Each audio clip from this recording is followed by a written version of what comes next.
இவரது பெயர் திலீப் குமார். ஜனவரி 6ஆம் தேதி 1967 பிறந்தவர்.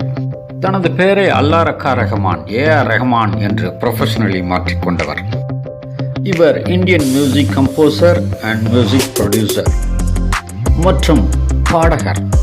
1990களில் தனது இசை பயணத்தை தொடங்கினார் தமிழ் படங்கள் மூலம்.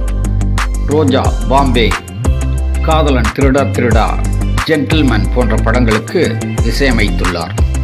சில ஹிந்தி படங்களுக்கும் இசையமைத்துள்ளார் என்பது குறிப்பிடத்தக்கது. இவர் இந்தியாவில் 6 தேசிய விருதுகளை பெற்றுள்ளார். 15 ஃபிலிம்ஃபேர் அவார்ட்ஸ்களையும் 17 சவுத் ஃபிலிம்ஃபேர் அவார்ட்ஸ்களையும் பெற்றுள்ளார்.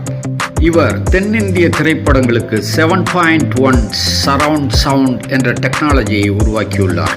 இவர் இந்தியாவில் 3வது சிறந்த உயர்ந்த விருதான சிவிலியன் அவார்டான பத்மபூஷன் விருதை பெற்றுள்ளார் என்பது மிகவும் சிறப்புக்குரியது.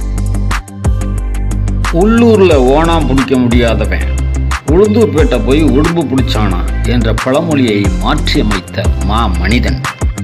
உள்ளூர்ல இந்தியாவில் எத்தனையோ விருதுகளை பெற்று வெளிநாட்டில் நிரூபிக்க முடியாமல் தடுமாறி கொண்டிருக்கும் எத்தனையோ இந்திய இசையமைப்பாளர்கள் இருக்கையில் உலகிற்கு தன்னை அறிமுகப்படுத்தியவர். தன்னை மட்டுமல்ல, இந்தியாவையே அறிமுகப்படுத்திய அதிசய மனிதன் AR ரஹ்மான்.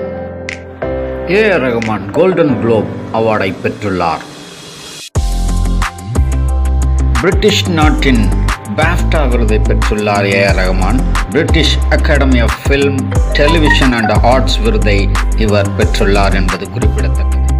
ஆஸ்கார் விருது என்பது வெறும் நடிகர்களுக்கு மட்டும்தான் என்று இருந்தேன். ஆனால் அது நமது கற்பனைக்கு அப்பாற்பட்டது.